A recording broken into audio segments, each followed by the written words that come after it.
Assalamualaikum warahmatullahi wabarakatuh. Waalaikumsalam warahmatullahi wabarakatuh. Bismillahirrahmanirrahim. Alhamdulillahi rabbil alamin.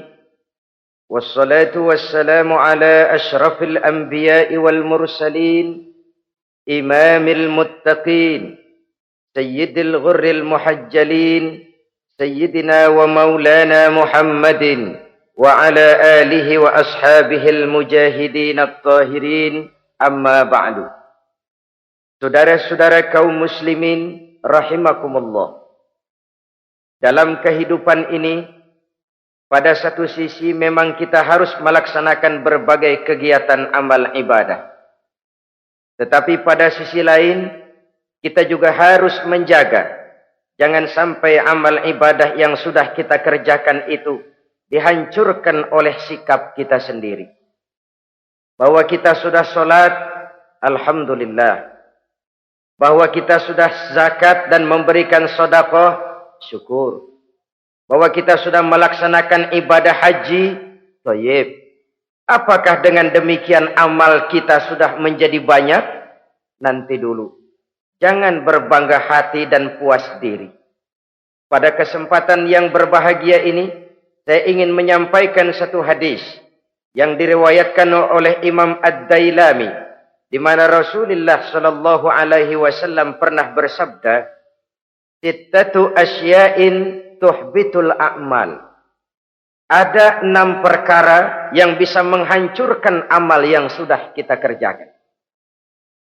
Salat yang sudah kita kerjakan itu, zakat yang sudah kita bayarkan itu, haji yang sudah kita tunaikan itu, bisa dihancurkan oleh 6 perkara ini.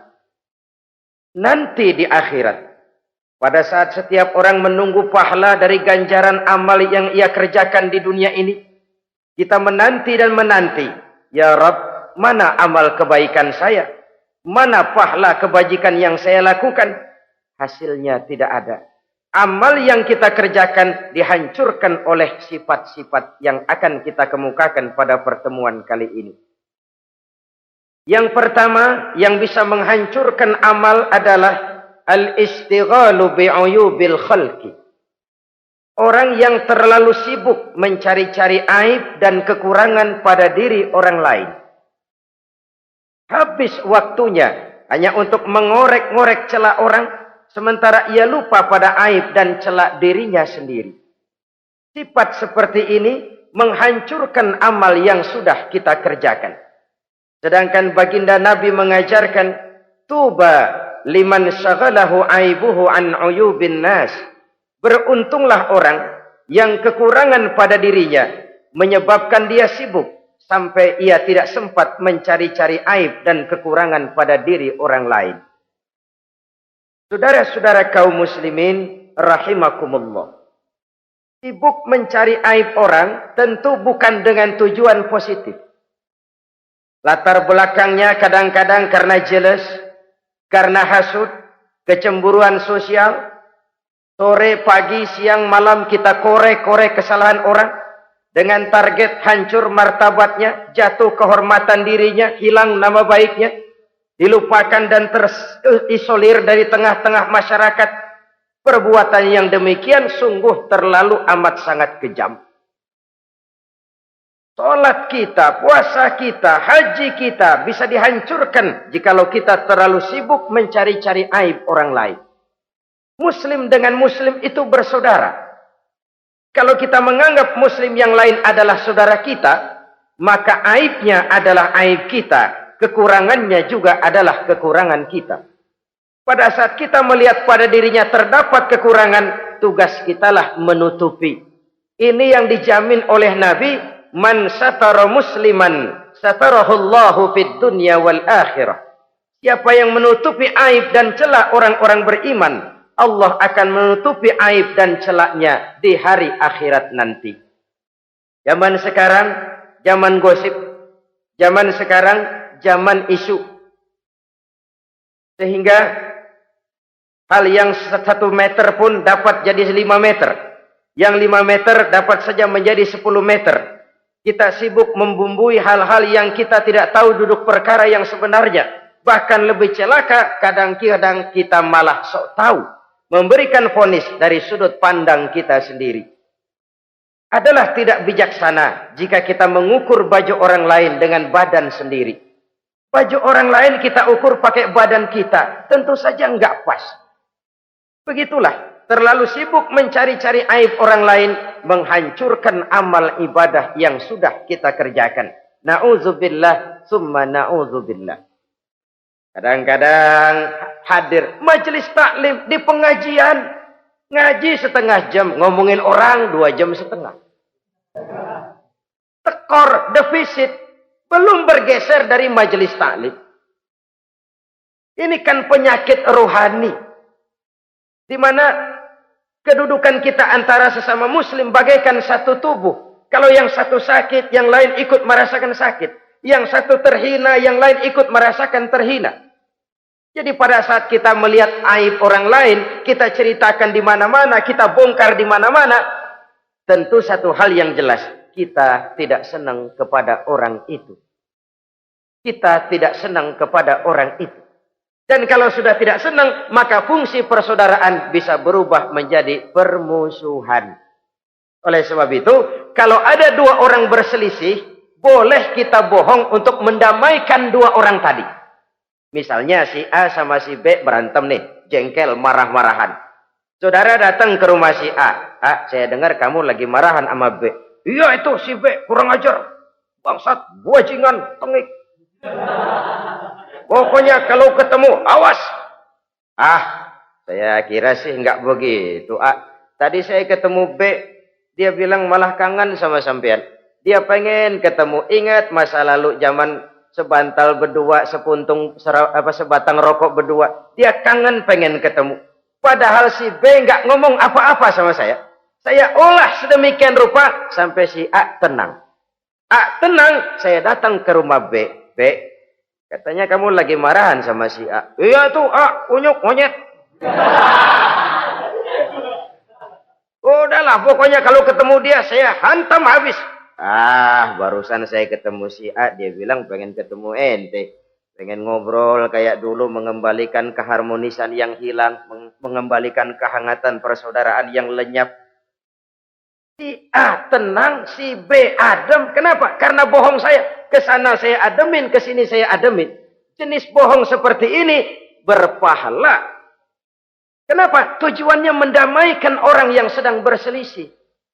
Tapi kan orang bermental seperti ini jarang. Yang banyak kan tukang kompor sekarang. Taruh angetin, sini angetin, murub deh. Datang sama A, lu marahan sama B. Iya, gue kesel banget sama B. Emang? Wow. Diemang-emangin. Oh, udah, pokoknya gue mah kalau jadi elu takut sama si B, gue buka celana, gue pakai rok deh. Si A panas. A panas, datang ke rumah B. Komporin lagi. Dua-duanya panas, koslet, terjadi perkelahian. Biang iblisnya tukang kompornya. Sampai untuk mendamaikan 2 orang yang berselisih. Diizinkan berdusta. Kenapa? Prinsip Islam itu islah. Mencari jalan damai. Bukan mengeruhkan suasana. Inilah realitas di tengah-tengah masyarakat. Enakan ngomporin daripada nyiramin. Enakan manasin daripada mendamaikan 2 orang yang sedang berselisih. Apalagi kalau kita punya kepentingan. Main nimbrung aja kayak toge.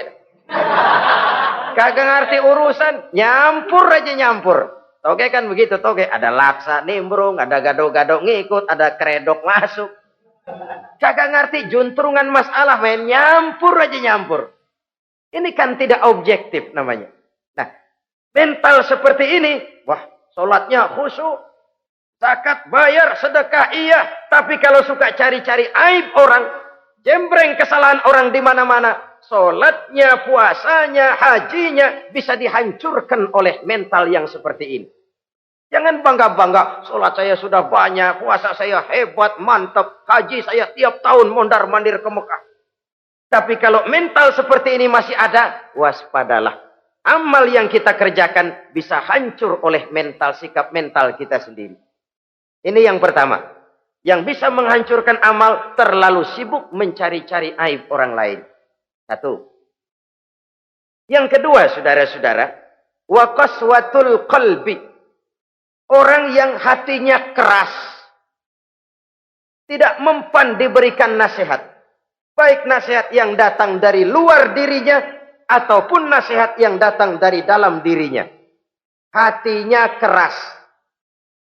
Dikasih muka tembok, kulit badak, kuping kebo. Makhluk apa namanya itu? Wallahu a'lam. Rai gedek. Pantas ya kalau kita lihat sejarah, Islam itu turun di semenanjung Arabia. Sebagai test case. Masyarakat Arab 14 abad yang lalu dikenal keras, kasar, brutal, primitif. Dari berbagai aspek kehidupan. Standar, kalau di tengah masyarakat yang begitu keras Islam berhasil, masyarakat lain lebih mudah masuk. Rasulullah diutus di Cianjur, lalu dakwahnya sukses, saya nggak kagum. Paling-paling datang Nabi ke Cianjur disambut dengan ramah. Enggak, Rasul. Ayo nama kumaha Rasul wae, ayo nama. Pasti aman, damai, tidak ada cerita perang. Tapi Masya Allah, turun di tengah satu struktur sosial yang keras, kasar, primitif. Menghadapi orang yang hatinya keras seperti ini. Apa prinsip kebijaksanaan yang dilaksanakan oleh Rasul dalam menerapkan syariat Islam? Pertama, at-tadrij fit tasyri'. Dalam melaksanakan syariat, prosesnya melalui tahapan. Contoh. Jahiliyah dulu itu paling senang sama mabuk. Geng. Binteler. Oh, jahiliyah itu kalau sudah mabuk nggak cuman minum, mandi pakai arak. Subhanallah. Mandi pakai arak. Menghadapi masyarakat yang seperti ini, apa strategi syariat Islam? Mula-mula ayat yang turun. Yas'alunaka 'anil khamri wal maisir qul fihima ismun kabirun wa manafi'un linnas. Mereka bertanya kepadamu hai Muhammad tentang arak. Katakan, arak itu ada manfaatnya tapi juga ada bahayanya. Bahayanya lebih besar daripada manfaatnya. Tidak diharamkan dulu, tidak. Cuman dikasih sen. Teler emang enak. Oh, melayang ke langit. Cuman ada bahayanya. Bahayanya lebih besar daripada manfaatnya. Dikasih gambaran, dikasih sen. Tidak diharamkan mutlak dulu, tidak. Bertahap dikit dulu. Nih. Urusannya begini nih. Ada manfaatnya, tapi ada bahayanya. Bahayanya lebih besar daripada manfaatnya. Jak rasio berpikir. Setelah tahu bahayanya lebih besar, kan dikit-dikit mulain jauh. Mulain ngurangin, jaga jarak. Setelah ada jarak, turun peringatan kedua. La taqrabus salata wa antum sukara. Jangan dekati solat kalau kamu lagi mabuk. Solat sehari semalam 5 kali. Berarti 5 kali mereka harus jaga diri. Jangan sampai mabuk. Makin jauh.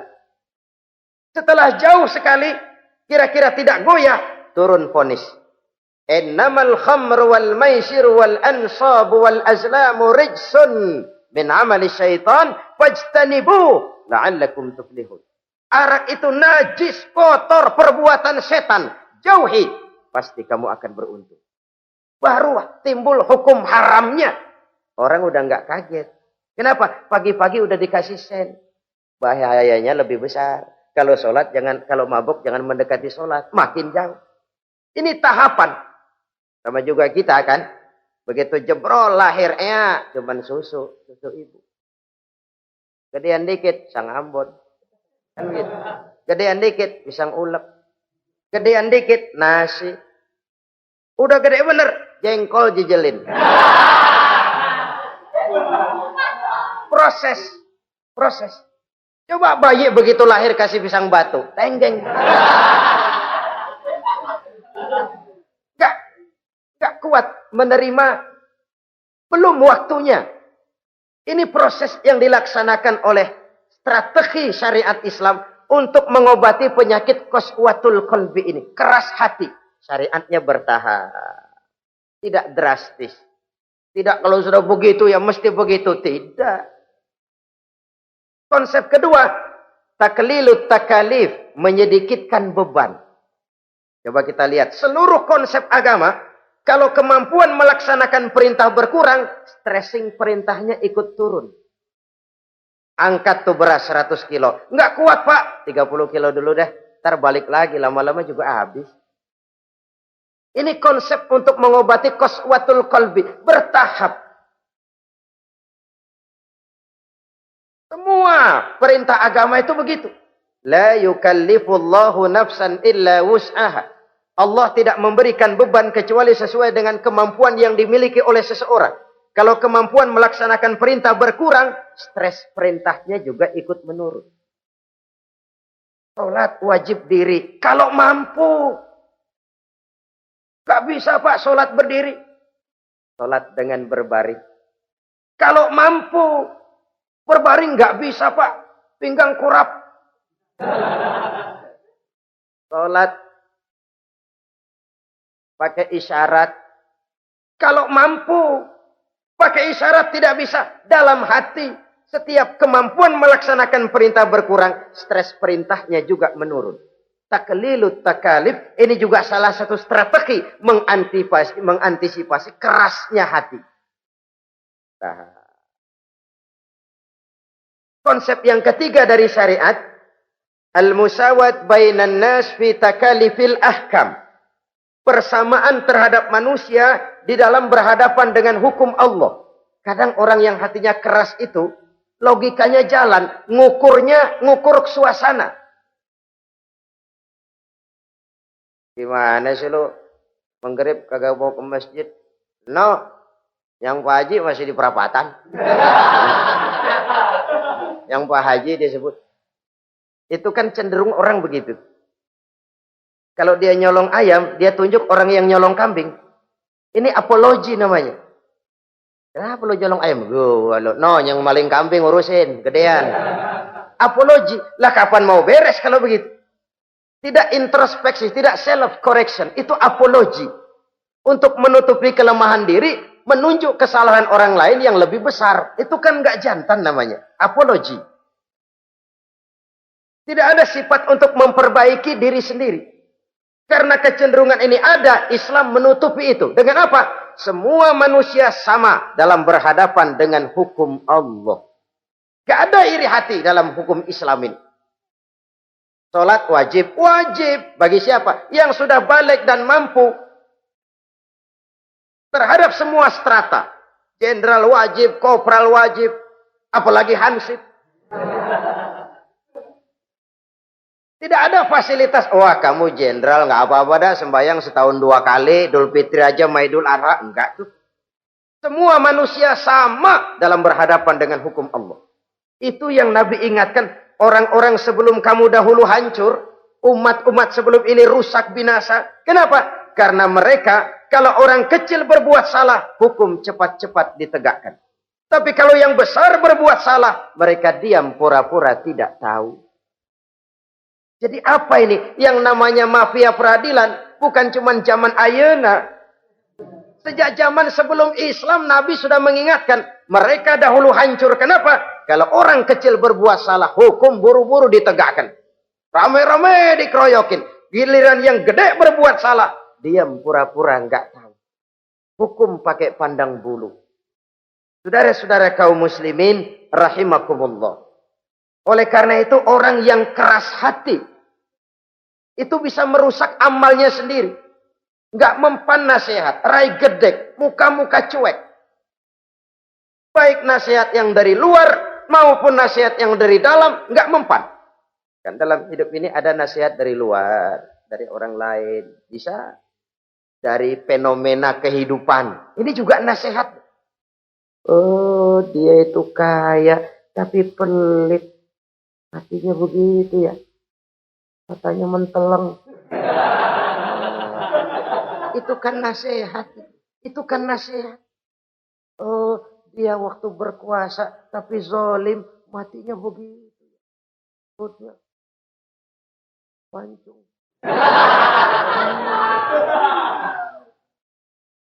Fenomena kehidupan yang kita lihat, yang kita dengar, yang kita saksikan, itu semuanya bisa nasihat. Unzuru kaifa kana akibatul mukadzibin. Lihat kehidupan ini. Dunia ini kan sebuah sekolahan besar. Semua yang kita lihat, kita saksikan, kita pelajari, bisa jadi contoh buat kita. Orang yang bijak, yang bisa mengambil hikmah dari manapun datangnya. Baik dari yang baik maupun dari yang tidak baik. Saudara-saudara kaum muslimin, rahimakumullah. Nasihat yang datang dari luar. Dari orang atau dari fenomena kehidupan. Atau nasihat yang tumbuh dari dalam diri sendiri. Perubahan organisme tubuh. Itu kan nasihat. Ya Allah. Sekarang cantik jelita. Iya, sedang sweet 17-an. Rambutnya hitam, ikal berderai. Iya, semua memuji. Alisnya katanya laksana semut beriring. Dagunya bak pauh dilayang. Kalau dia senyum, semua orang terpesona. Sekarang 50 tahun yang akan datang, coba senyum, kabur orang. Fenomena kehidupan. Apa yang tidak berakhir? Kenapa harus keras hati? Kita kata kita berkuasa, berapa hari kita punya jabatan? Kita kata kita kaya, berapa banyak harta kita? Kita kata kita alim, kita tahu. Apa yang kita tahu dari semesta jagat raya ini? Lalu apa yang tidak berakhir? Korun yang katanya kaya, mati itu. Fir'aun yang katanya gagah, mati. Napoleon Bonaparte, the Lion of Europe, singa daratan Eropa, mati. Saking matinya, mati.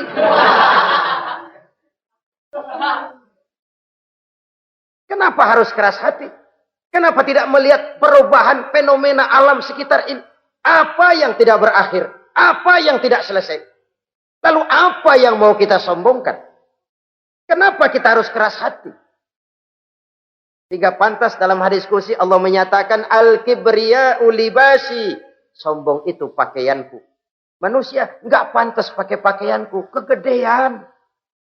Pakaian Allah mau dipakai. Kalau Allah sombong, udah pantas aja udah. Kenapa? Kagak ada Tuhan lain selain dia. Udah pantas dia nyombong. Kita nyombong apaan?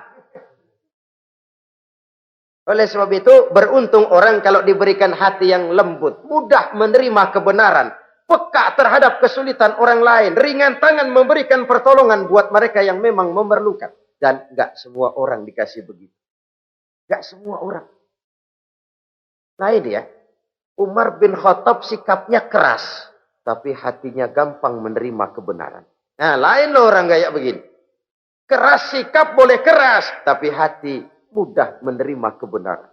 Wah, kalau Umar kerasnya kan luar biasa. Tapi hatinya kok gampang menerima kebenaran. Ini hidayah. Coba lihat waktu berita Rasulullah meninggal dunia.